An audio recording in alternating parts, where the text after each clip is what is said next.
Hello friends, welcome to our YouTube channel learn with NH. आज के इस video में दोस्तों हम कलाम एकेडमी का एक मॉडल पेपर डिस्कस करने वाले हैं, जो कि आपका कुछ दिनों पहले ही आयोजित करवाया गया था। जो भी विद्यार्थी पटवार एग्जाम की तैयारी कर रहे हैं वो इन वीडियोस को जरूर देखिए, यहाँ से आपको काफ़ी ज़्यादा फायदा मिलेगा। आज हम पटवार एग्जाम से संबंधित कलाम एकेडमी के द्वारा जो पेपर आयोजित करवाया गया था उसमें आपके जो भी सवाल पूछे गए थे उनके बारे में डिस्कशन करेंगे। तो जो भी विद्यार्थी पटवार एग्जाम में सिलेक्शन लेना चाहते हैं वो इस वीडियो को जरूर देखिए। चलिए शुरू करते हैं। पहला सवाल आपकी स्क्रीन पर है। जनगणना 2011 के अनुसार राजस्थान में 5 लाख से अधिक जनसंख्या वाले शहर या नगरीय संकुल कितने थे? तो जनगणना 2011 के अनुसार यहाँ पर पूछा गया है 5 लाख से अधिक जनसंख्या वाले शहर और नगरीय संकुल आपके कितने हो जाएंगे? तो ये आपके 5 हो जाएंगे दोस्तों। ऑप्शन 4 यहाँ पर आपका करेक्ट हो जाएगा। अगला सवाल देखिए। जनगणना 2011 के अनुसार राजस्थान के निम्नलिखित जिलों में से सर्वाधिक शिशु यानी कि बाल लिंगानुपात किस जिले में है? तो बाल लिंगानुपात आपका 0 से 6 वर्ष के अंदर काउंट किया जाता है। तो ये आपका किस जिले का सबसे अधिक है? कोटा का, बारा का, बांसवाड़ा का या जयपुर का? तो सिंपल सा सवाल है, यहाँ पर आपका राइट आंसर क्या हो जाएगा? बांसवाड़ा हो जाएगा। ऑप्शन 3 यहाँ पर आपका करेक्ट हो जाएगा। अगला सवाल देखिए। निम्नलिखित में से किन जिलों के समूह को उनकी औसत वार्षिक वर्षा के अनुसार आरोही क्रम में व्यवस्थित किया गया है? तो उनकी औसत वार्षिक वर्षा के अनुसार आरोही क्रम में व्यवस्थित किया गया है। जोधपुर, उदयपुर, राजसमंद, बाड़मेर, बूंदी, जयपुर, बीकानेर, सीकर, टोंक या जयपुर, चूरू, अजमेर? तो बताइए दोस्तों, इसका राइट आंसर आपका क्या हो जाएगा? तो यहाँ पर आरोही क्रम आपसे पूछा गया है। आरोही क्रम आपसे पूछा गया है, यानी छोटे से बड़े की ओर आपको चलना है। तो यहाँ पर आपका राइट आंसर हो जाएगा बीकानेर, सीकर, टोंक। ऑप्शन 3 यहाँ पर आपका करेक्ट हो जाएगा। ये आपको ध्यान रखना है। अगला सवाल देखिए। कोपेन के जलवायु वर्गीकरण के अनुसार निम्न में से कौन सा युग्म सही सुमेलित नहीं है? तो यहाँ पर कौन सा आपका असुमेलित है ये पूछा गया है कोपेन के अनुसार। ये भी आपको ध्यान रखना है।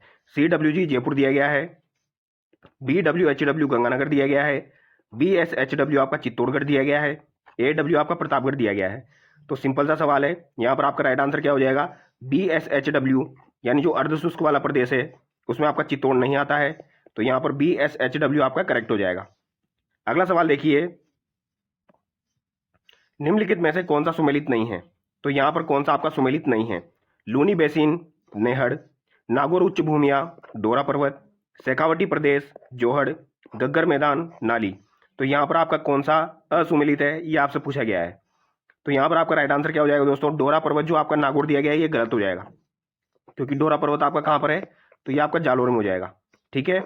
इसराना भाकर और आपका रोजा भाकर और डोरा पर्वत ये तीनों आपके कहाँ पर हो जाएंगे? जालोर में हो जाएंगे। इसके अलावा सुंदा माता का जो आपका वन्य जीव क्षेत्र है वो भी आपका जालोर में हो जाएगा। अगला सवाल देखिए। निम्नलिखित में से कौन सी दक्षिणी अरावली के शिखर हैं? तो यहाँ पर कौन से आपके दक्षिण अरावली के शिखर है ये आपसे पूछा गया है। नागपानी, भानगढ़, लीलागढ़ या नागपहाड़? तो भानगढ़ तो दोस्तों आपका अलवर साइड हो जाएगा, तो ये तो गलत हो गया आपका। ठीक है। नागपानी, लीलागढ़ और नागपहाड़ यहाँ पर दिया गया है। तो यहाँ पर आपका राइट आंसर क्या हो जाएगा? बी। तो यहाँ पर सब में से कैंसिल हो गया, तो बी यहाँ से गया, बी यहाँ से गया। या तो आपका ए और सी होगा या आपका ACD होगा। तो इसका राइट आंसर क्या हो जाएगा दोस्तों? नागपानी और आपकी लीलागढ़ जो है ये आपकी दक्षिण अरावली में स्थित है। ऑप्शन 1 यहाँ पर आपका करेक्ट हो जाएगा। जबकि नागपहाड़ आपका कहाँ पर स्थित है? तो ये आपका अजमेर में स्थित है।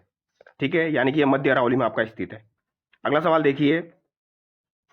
जनजातीय संस्कृति में हारी भावरी क्या है? तो हारी भावरी जो है ये क्या है दोस्तों जनजातीय संस्कृति में? तो आपको पता होगा हारी भावरी जो है दोस्तों ये कृषि का एक प्रकार है, ये आपको ध्यान रखना है। ऑप्शन 2 यहाँ पर आपका करेक्ट हो जाएगा। अगला सवाल देखिए। विवाह की प्रथा हाथी वेंडो किस जनजाति में प्रचलित है? तो विवाह की प्रथा है एक आपकी हाथी वेंडो कहा जाता है उसे। तो ये किस जनजाति में प्रचलित है? गरासियों में, कत्थोड़ी में, भील में या फिर आपकी कंजर में? तो इसका राइट आंसर क्या हो जाएगा दोस्तों? हाथी वेंडो जो है विवाह की प्रथा ये आपकी भीलों में प्रचलित है। ऑप्शन 3 यहाँ पर आपका करेक्ट हो जाएगा। ये आपको ध्यान रखना है। अगला सवाल देखिए। निम्न में से कत्थोड़ी जनजाति का निवास स्थान मुख्यतः केंद्रित है?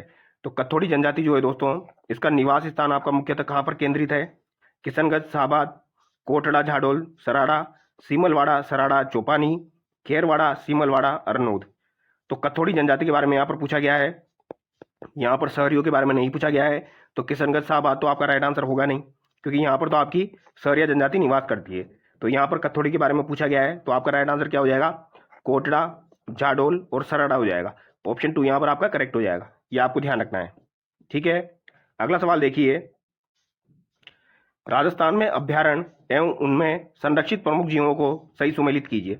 तो यहाँ पर सही सुमेलित करना है दोस्तों। तो एक तरफ आपका तालछापर, रामगढ़, विषधारी, दर्रा और कुंभलगढ़ दिया गया है और इनके वन्यजीव दिए गए हैं। तो ये आपको सुमेलित करना है। अब तालछापर किसके लिए प्रसिद्ध है दोस्तों? तो ये आपके काले हिरण के लिए प्रसिद्ध है। रामगढ़ विषधारी किसके लिए हो जाएगा? तो ये आपका सांप के लिए हो जाएगा। दर्रा आपका किसके लिए हो जाएगा दोस्तों? तो ये आपका गागरोनी तोते के लिए हो जाएगा। और कुंभलगढ़ आपका बेड़े के लिए प्रसिद्ध हो जाएगा। तो ये आपको ध्यान रखना है। अगला सवाल देखिए, महासीर कंजर्वेशन रिजर्व स्थित है। तो महासीर कंजर्वेशन रिजर्व इंपॉर्टेंट सवाल है। ये आपका कहां पर स्थित है, ये आपको बताना है। तो महासीर कंजर्वेशन रिजर्व आपका कहां पर स्थित है? बड़ी तालाब उदयपुर, नीमका थाना, केकड़ी या छिपा बड़ौद बारा। तो बताइए इसका राइट आंसर क्या होगा दोस्तों? महासीर कंजर्वेशन रिजर्व आपका कहां पर स्थित है? तो ये बड़ी तालाब उदयपुर में स्थित है। ये आपको ध्यान रखना है। महासीर आपका कहां पर हो जाएगा? उदयपुर में हो जाएगा। ठीक है। और वर्तमान में आपके कंजर्वेशन रिजर्व जो है दोस्तों वो 37 है। और अभी लेटेस्ट वाला जो बना था आपका वो आसोप भीलवाड़ा बना था, वो भी आपको ध्यान रखना है। अगला सवाल देखिए, राजस्थान की दी महालक्ष्मी मिल तथा शार्दुल टेक्सटाइल मिल कर्म से स्थित है। तो दी महालक्ष्मी मिल और शार्दुल टेक्सटाइल मिल आपकी कहां पर स्थित है, ये आपसे पूछा गया है। तो शार्दुल से आपको पता लग गया होगा ये कहां पर स्थित है आपकी। भीलवाड़ा कोटा, विजयनगर उदयपुर, ब्यावर श्री गंगानगर, पाली हनुमानगढ़। तो बताइए दोस्तों इसका राइट आंसर क्या हो जाएगा आपका? ब्यावर और श्री गंगानगर हो जाएगा। ऑप्शन 4 यहाँ पर आपका करेक्ट हो जाएगा। दी महालक्ष्मी मिल तो आपकी कहां पर हो जाएगी? ब्यावर में हो जाएगी। और शार्दुल टेक्सटाइल मिल आपकी कहां पर हो जाएगी? श्री गंगानगर में हो जाएगी। ये आपको ध्यान रखना है, इंपॉर्टेंट सवाल है। अगला सवाल देखिए, निम्नलिखित वक्तव्यों पर विचार कीजिए। तो यहाँ पर कुछ वक्तव्य आपके दिए गए हैं, उन पर आपको विचार करना है। इस नदी का उद्गम थानागाजी की पहाड़ियों से होता है। तो थानागाजी की पहाड़ियों से इस नदी का उद्गम होता है। इस नदी को लसावरी या वराह के नाम से भी जाना जाता है। तो ऐसी कौन सी नदी है जिसको लसावरी या वराह के नाम से जाना जाता है? तो इंडिविजुअल भी ये सवाल आपका काफी बार एग्जाम में पूछा जाता है। ये आपको ध्यान रखना है। ये कौन सी नदी आपकी हो जाएगी दोस्तों? ये आपकी रूपारेल हो जाएगी। ऑप्शन 1 यहाँ पर आपका करेक्ट हो जाएगा। ये आपको ध्यान रखना है। इसे आपकी लसावरी या वराह नदी के नाम से जाना जाता है और इसका उद्गम आपका थानागाजी की पहाड़ियों से होता है। अगला सवाल देखिए, कौन सी नदी सहायक नदी सही सुमेलित नहीं है? तो यहाँ पर कौन सी सही सुमेलित नहीं है?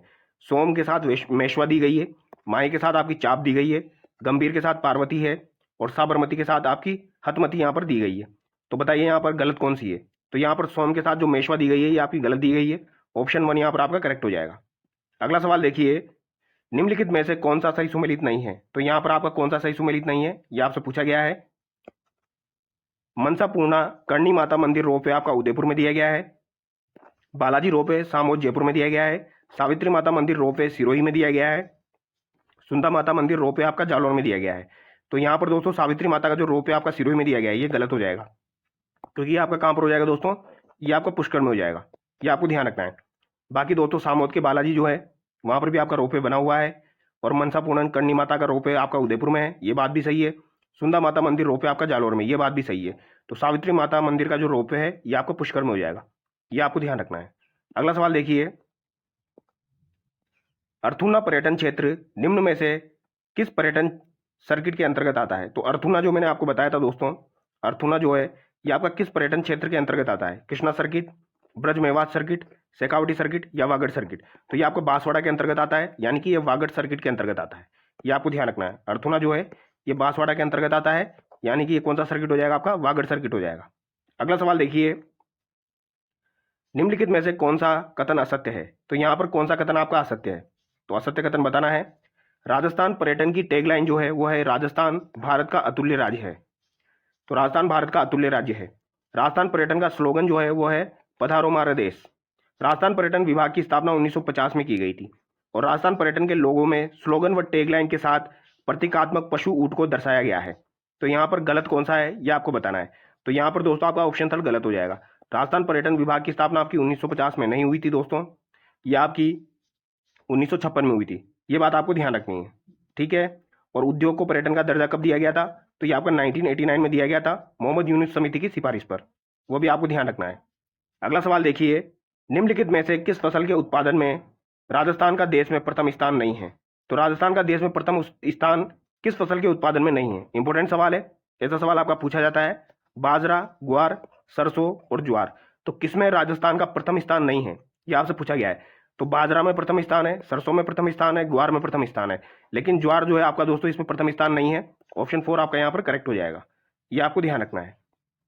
अगला सवाल है आपका, माही सुगंधा और माही धवल किस्में क्रमशः है।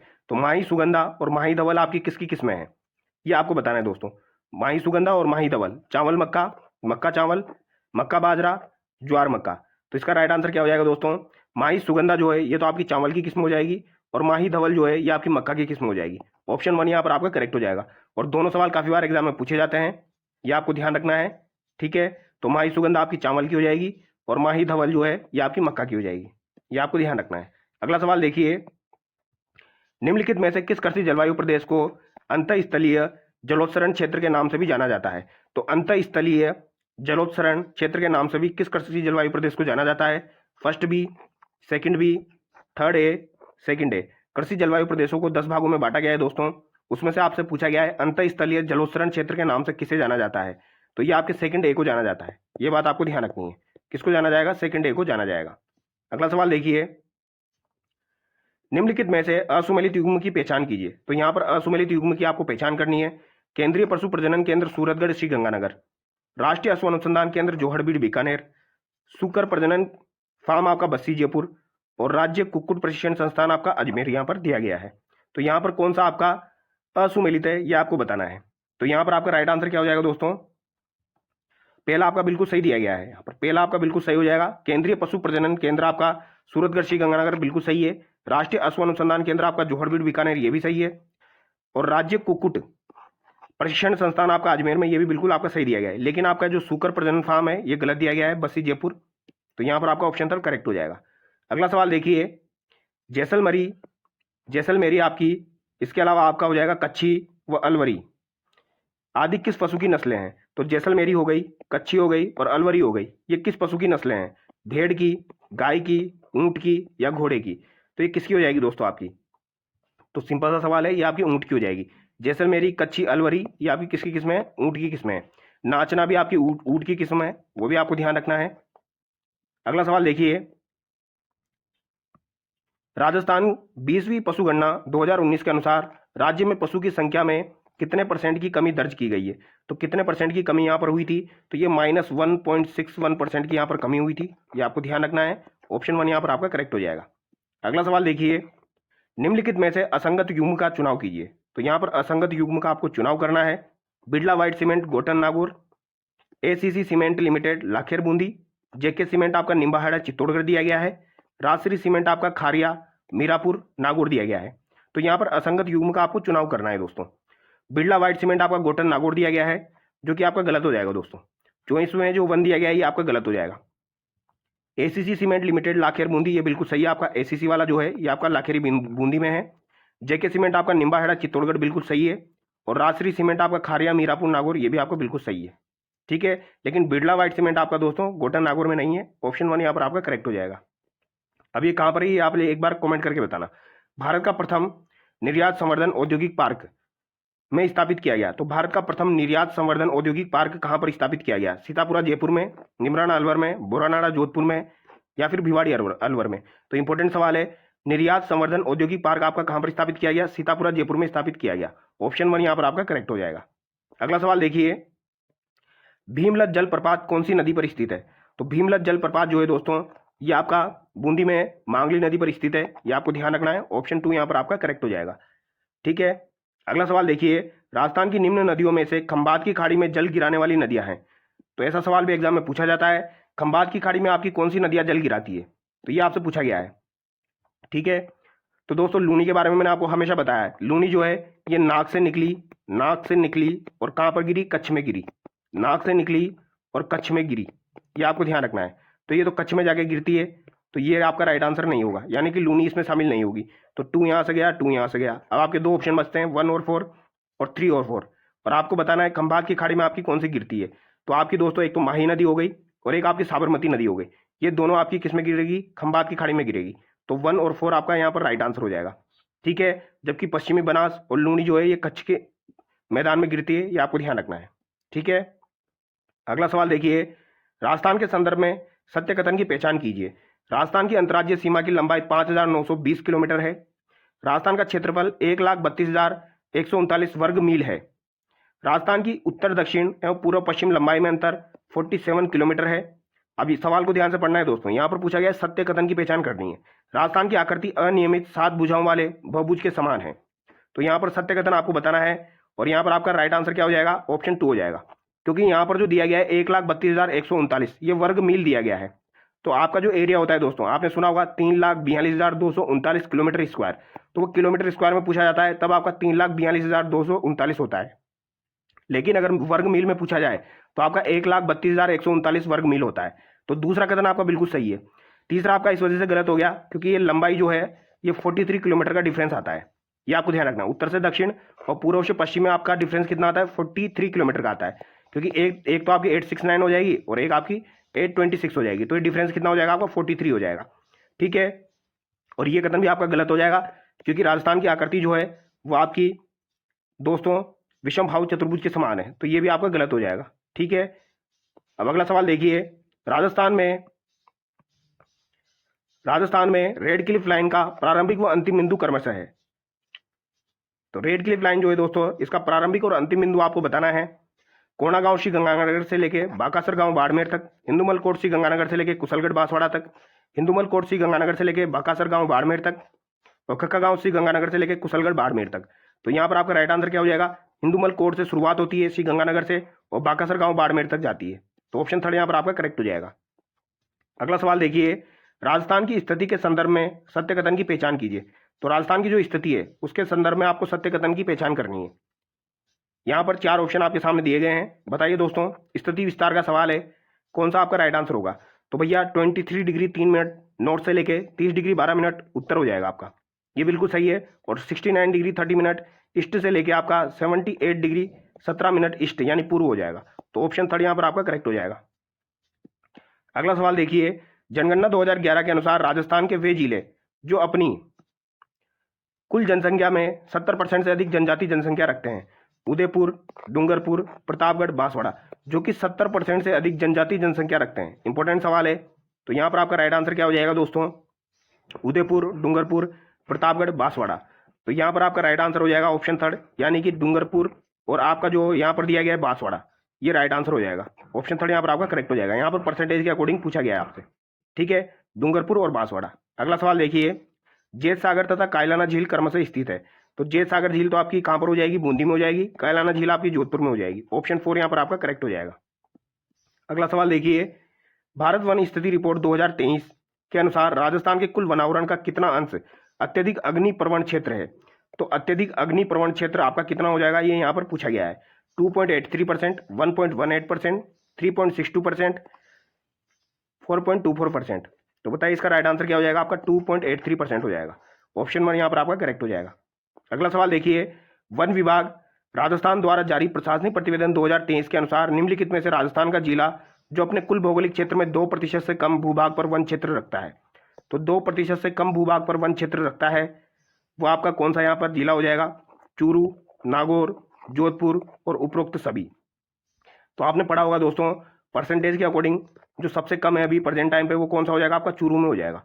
ये आपको ध्यान रखना है। और चूरू के बाद आपका कौन सा आता है, फिर जोधपुर आ जाता है। तो वो भी आपको ध्यान रखना है। तो 34 में आपका राइट आंसर क्या हो जाएगा, ऑप्शन 4 हो जाएगा। ये सभी के सभी आपके 2% से कम में आते हैं, चूरू, जोधपुर और नागौर। ठीक है। अगला सवाल देखिए। निम्नलिखित में से राजस्थान की धौलपुर करौली बाघ परियोजना जो है इसमें शामिल क्षेत्र आपके कौन कौन से हो जाएंगे, कुदिन्ना रक्षित वनखंड, कैलादेवी अभ्यारण्य, राष्ट्रीय घड़ियाल अभ्यारण्य, सवाई मानसिंह अभ्यारण्य। तो धौलपुर करौली बाघ परियोजना जो है इसमें शामिल क्षेत्र आपके कौन कौन से हो जाएंगे, ये आपको बताना है। तो यहाँ पर आपका राइट आंसर हो जाएगा दोस्तों ऑप्शन 3 हो जाएगा, यानी कि कुदिन्ना रक्षित वनखंड, कैलादेवी अभ्यारण्य और राष्ट्रीय घड़ियाल अभ्यारण्य, ये आपका राइट आंसर होगा। यहाँ पर सवाई मानसिंह अभ्यारण्य शामिल नहीं है। अगला सवाल देखिए। निम्नलिखित में से सांबर झील में गिरने वाली प्रमुख जलधाराएं हैं। तो सांबर झील में आपकी कौन कौन सी नदियां गिरती है, ये आपसे पूछा गया है। रूपनगढ़, मेंढा, खारी और खांडेल। तो यहाँ पर आपको राइट आंसर बताना है दोस्तों। तो दोस्तों रूपनगढ़ भी गिरती है, मेंढा भी गिरती है, खारी भी गिरती है और खंडेला भी गिरती है आपकी। तो यहाँ पर आपका राइट आंसर 1 2 3 4 हो जाएगा। ठीक है। और ये सवाल इंपॉर्टेंट आपको ध्यान रखना है, रूपनगढ़, मेंढा, खारी, खंडेला। अगला सवाल है। निम्नलिखित पंचायत का मुखिया जनजाति में से असुमेलित का चयन कीजिए। सलोत, सहरिया, गमेती, भील, पटेल, मीणा, मुखी, डामोर। तो यहाँ पर दिया गया है जो सहरिया जनजाति का मुखिया होता है उसे सलोत कहा जाता है और भील जनजाति का जो मुखिया होता है उसे गमेती कहा जाता है, और मीणा जनजाति का जो मुखिया होता है उसे पटेल कहा जाता है, ठीक है। और डामोर जनजाति का जो मुखिया होता है उसे मुखी कहा जाता है। तो यहाँ पर गलत कौन सा है आपको ये बताना है। तो भैया भील जनजाति का तो गमेती कहा जाता है, बिल्कुल सही है। और मीणा जनजाति का और आपका कंजर जनजाति का जो है उसे पटेल कहा जाता है, तो ये भी सही है। और डामोर जनजाति का आपका मुखी कहलाता है, ये भी सही है।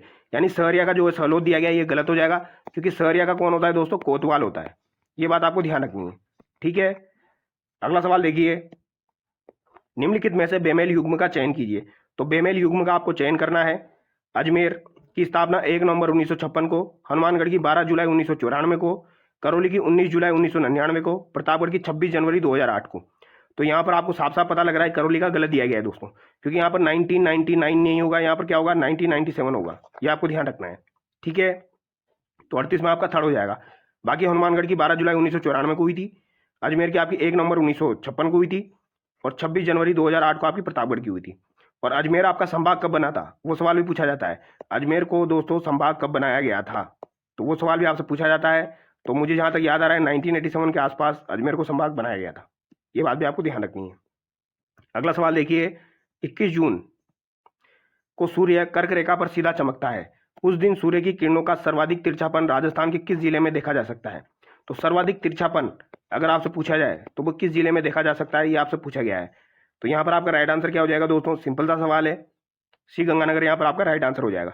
कभी भी आपसे पूछा जाए तो आपको ध्यान रखना, देखो बांस कैसा होता है, बांस आपका सीधा होता है, बांस कैसा होता है आपका सीधा होता है। तो बांस अगर सीधा होता है यानी कि इसको इस तरीके से ध्यान रखना है, कर्क रेखा पर, अब यहाँ पर पूछा गया तिरछा, तिरछा पूछा गया है। अगर सीधा पूछा जाए तो आपको बांसवाड़ा आंसर करना है, और तिरछा पूछा जाए तो आपको श्री गंगानगर आंसर करना है, ये आपको ध्यान रखना है। और इसको कैसे याद रखो कि बांस जो है वो सीधा होता है आपका, ठीक है, ये आपको ध्यान रखना है। अभी यहाँ पर क्या पूछा गया है, उसने कंफ्यूज करने के लिए यहाँ पर सीधा दे दिया, यानी 21 जून को सूर्य कर्क रेखा पर सीधा चमकता है, अच्छी बात है। लेकिन उस दिन सूर्य की किरणों का सर्वाधिक तिरछापन कहाँ पर देखा जा सकता है, तो श्री गंगानगर में। लेकिन वो बोलता सीधा कहाँ पर चमकता है भैया, तो बांसवाड़ा में, ये आपको ध्यान रखना है। अगला सवाल देखिए, बुनियादी पशुपालन सांख्यिकी रिपोर्ट 2024 के संबंध में निम्नलिखित कथनों पर विचार कीजिए। राजस्थान देश का दूसरा सबसे बड़ा दुग्ध उत्पादक राज्य है, आंध्र प्रदेश देश का शीर्ष अंडा उत्पादक राज्य है, देश की कुल ऊन उत्पादन में राजस्थान की हिस्सेदारी 50% से अधिक है। तो यहाँ पर आपको बताना है सत्य कथन कौन सा है। तो क्वेश्चन नंबर जो 40 है, इसका राइट आंसर क्या हो जाएगा आपका, दुग्ध उत्पादन में राजस्थान दूसरा स्थान रखता है, बिल्कुल सही बात है, क्योंकि पहला स्थान आपका यूपी रखता है और दूसरा स्थान आंध्र प्रदेश देश का शीर्ष अंडा उत्पादक राज्य है, ये बात भी आपकी बिल्कुल सही है। तो ये आपको ध्यान रखना है, आंध्र प्रदेश जो है दोस्तों ये आपका शीर्ष अंडा उत्पादक राज्य है। लेकिन ये जो थर्ड कथन आपका दिया गया है ये यहाँ पर गलत हो जाएगा, क्योंकि कुल ऊन उत्पादन में राजस्थान की हिस्सेदारी 50% से अधिक है, ये गलत हो जाएगा आपका। यहाँ पर 1 और 2 आपको बिल्कुल सही हो जाएगा। अगला सवाल देखिए, सेमीकंडक्टर नीति बनाने वाला देश का पहला राज्य कौन सा है। तो देश का पहला राज्य कौन सा है जिसने सेमीकंडक्टर नीति बनाई है, तो ये कौन सा हो जाएगा आपका, ये आपसे पूछा गया है। तो इसका राइट आंसर क्या हो जाएगा दोस्तों, गुजरात हो जाएगा, ऑप्शन 2 यहाँ पर आपका करेक्ट हो जाएगा। अगला सवाल देखिए, पणजी गोवा में आयोजित 55वें अंतर्राष्ट्रीय फिल्म महोत्सव के अंतर्गत दिए गए पुरस्कार के संबंध में निम्नलिखित में से असंगत युग्म का चयन कीजिए। सर्वश्रेष्ठ web series Lampan, Indian film personality of the year पुरस्कार विक्रांत मैसी, सर्वश्रेष्ठ फिल्म का स्वर्ण मयूर टॉक्सिक, सत्यजीत रे life time achievement award Allu Arjun. तो यहाँ पर आपको बताना है गलत कथन कौन सा है, तो ऑप्शन 4 आपका गलत हो जाएगा, ठीक है। बाकी तीनों कथन यहाँ पर सही दिए गए हैं। गोवा में आपका अंतर्राष्ट्रीय फिल्म महोत्सव हुआ था दोस्तों, सर्वश्रेष्ठ वेब सीरीज लैम्पन थी, और यहाँ पर सर्वश्रेष्ठ फिल्म का स्वर्ण मयूर टॉक्सिक को दिया गया था। Indian film personality of the year Vikrant Massey को यहाँ पर दिया गया था। अगला सवाल देखिए, 11 नवंबर को किसे राष्ट्रीय कानूनी सेवा प्राधिकरण नालसा का कार्यकारी अध्यक्ष नियुक्त किया गया। तो नालसा का कार्यकारी अध्यक्ष किसे नियुक्त किया गया, ये आपसे पूछा गया है। तो ये किसे बनाया गया था, जस्टिस BR गवैये को बनाया गया था, ऑप्शन 1 यहाँ पर आपका करेक्ट हो जाएगा। अगला सवाल देखिए, भारतीय अंतरिक्ष अनुसंधान संगठन द्वारा देश का पहला एनालॉग अंतरिक्ष मिशन कहाँ से प्रारंभ किया गया। तो देश का पहला एनालॉग अंतरिक्ष मिशन आपका कहाँ से प्रारंभ किया गया है, लेह लद्दाख, हरिकोटा आंध्र प्रदेश, अब्दुल कलाम द्वीप ओडिशा या तिरुवनंतपुरम केरल। तो यहाँ पर राइट आंसर क्या हो जाएगा, लेह लद्दाख हो जाएगा, ये आपको ध्यान रखना है, इंपॉर्टेंट सवाल है। अगला सवाल देखिए, विनबेक्स 2024 किन 2 देशों का संयुक्त युद्धाभ्यास है।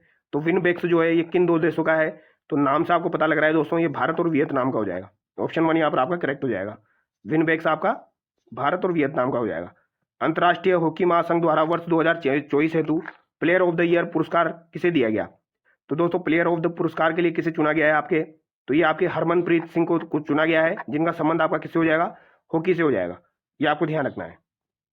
अगला सवाल देखिए, हाल ही में केंद्रीय राज्य मंत्री डॉक्टर जितेंद्र सिंह द्वारा देश के पहले बायो मैन्युफैक्चरिंग इंस्टीट्यूट का उद्घाटन कहाँ किया गया।